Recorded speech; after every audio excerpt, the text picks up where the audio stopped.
Imagine being lost in an infinite landscape, with no GPS, no cell phone, just your tired legs and the urgency to find food before nightfall. If someone passes by and doesn't help you, you die.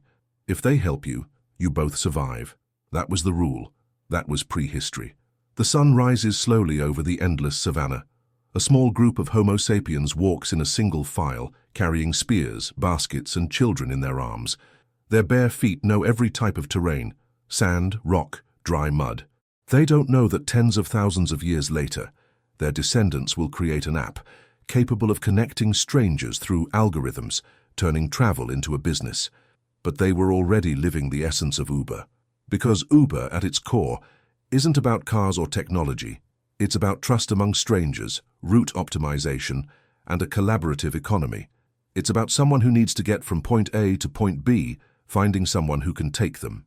It's about reducing costs, sharing risks, and creating networks of interdependence. And this started when the first hunter-gatherer extended a hand to another and said, in the language of gestures, "Let's go together. The path is too dangerous to walk alone." The survival algorithm. How groups formed in prehistory. Before maps existed, Paleolithic groups developed something even more sophisticated: human algorithms for collective decision-making. When they needed to move, following migratory herds, fleeing predators, or seeking new territories, they didn't just walk randomly. There was a system. The most experienced person analyzed animal tracks. The most agile young person climbed trees to observe the horizon.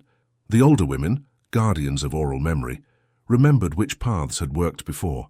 And then, like a primitive algorithm processing data, the group reached a decision: where to go and with whom to go. This is the first direct parallel to modern Uber. Both systems depend on distributed information: users rating drivers, drivers choosing routes, algorithms cross-referencing location data. In prehistory, the match happened through reputation. Who knew the paths best? Who had the strength to carry the injured? Who could share food during the journey?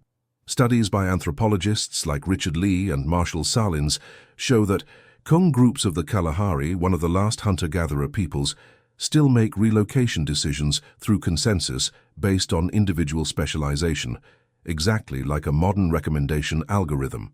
The economy of favors, reciprocity as currency. In the African plains 35,000 years ago, there was no money, but something more powerful existed: the economy of favors. One group had found a downed deer, enough meat for a week. Another group knew a safe path through the mountains, avoiding hyena territory.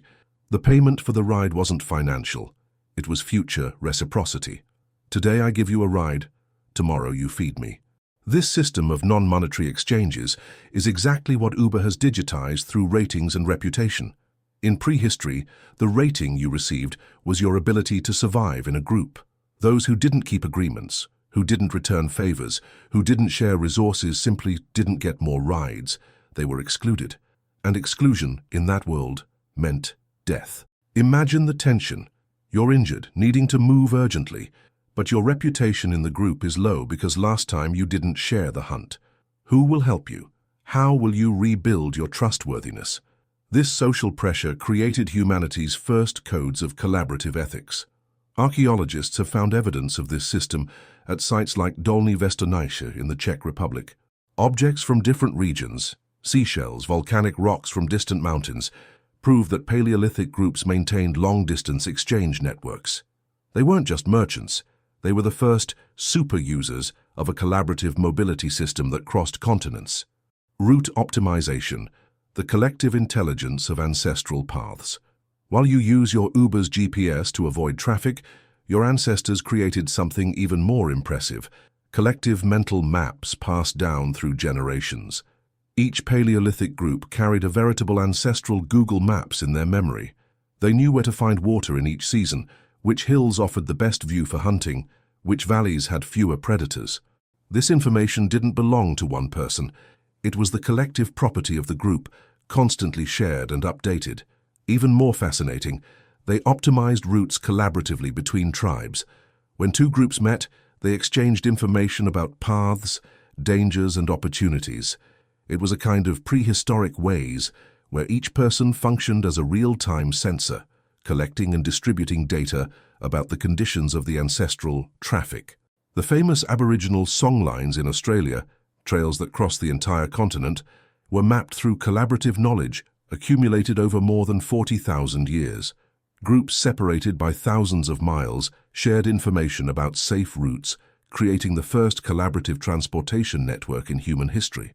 The most impressive part, they did this without technology, just through memory, trust, and reciprocity, the same pillars that support apps like Uber today. Safety and trust, how strangers became travel companions.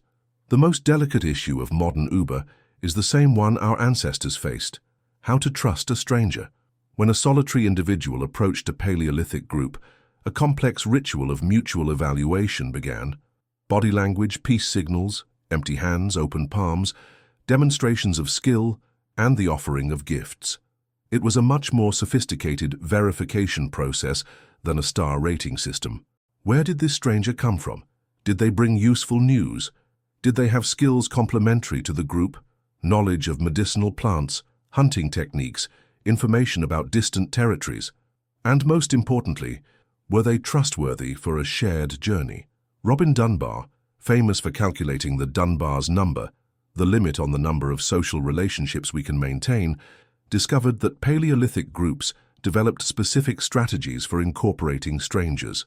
They created testing rituals, sharing food, sleeping near the group, participating in smaller hunts, that functioned as a probationary period before full trust was granted. This explains why, even today, we feel uncomfortable getting into a stranger's car, but at the same time we quickly develop a sense of familiarity during a shared ride. It's evolutionary memory. Our brains still process shared rides as risky situations that can transform into cooperation, exactly as they did 40,000 years ago. Cost sharing, the collaborative economy in the Stone Age. The genius of Uber is in transforming individual costs, fuel, maintenance time, into shared costs. But our Paleolithic ancestors had already mastered this logic millennia ago. Traveling alone in prehistory was extremely costly. You carried all your tools, all your food, and assumed all the risks. Traveling in a group diluted these costs drastically. Heavy tools were passed around. Knowledge of the territory was shared. The responsibility of watching for predators was divided into shifts.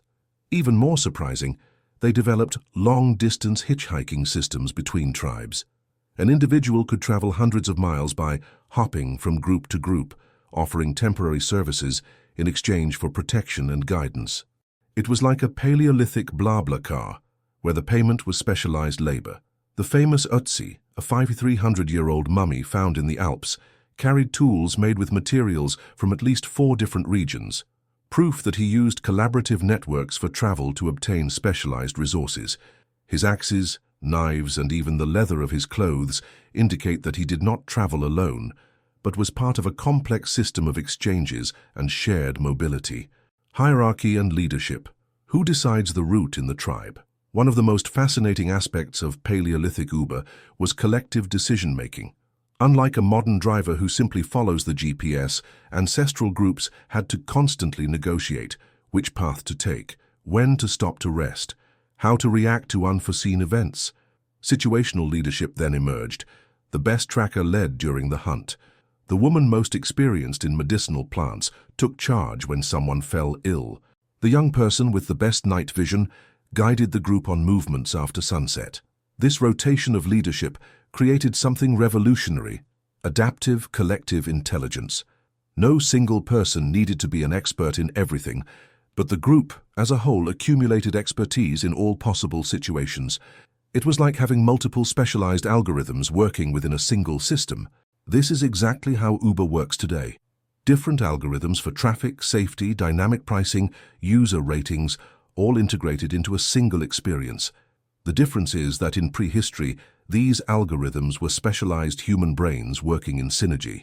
Anthropologists call this cognitive distribution, the same principle that allows you to trust GPS without understanding exactly how it works.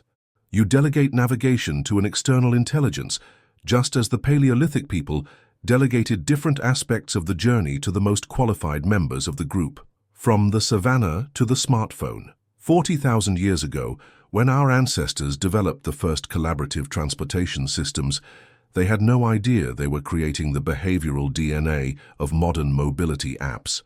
Every fundamental element of Uber, trust between strangers, route optimization, shared cost economics, reputation as currency, already existed on the African plains, encoded not in digital algorithms, but in social algorithms etched into our evolution. The difference is that where our ancestors had life or death, we have convenience and savings. Where they had face-to-face trust rituals, we have star ratings. Where they had collective memory transmitted orally, we have GPS and big data. But the basic need remains unchanged. We need each other to get where we want to go. Alone we are vulnerable, inefficient, limited. Together, even if temporarily, even if with strangers, we become stronger, faster, safer. The next time you get into an Uber, remember, you're not just using technology. You're activating a 40,000-year-old ancestral instinct, connecting to the same network of trust and collaboration that allowed our species to cross continents, survive ice ages, and build civilizations. We are all of us, passengers on humanity's collective journey. If this connection between past and present has made you rethink what it means to share a journey, please like and subscribe to the channel. Because human history is not made of isolated individuals. It is made of people who decided to walk together, even when the destination was uncertain. And you? What's your next stop on this ancestral journey?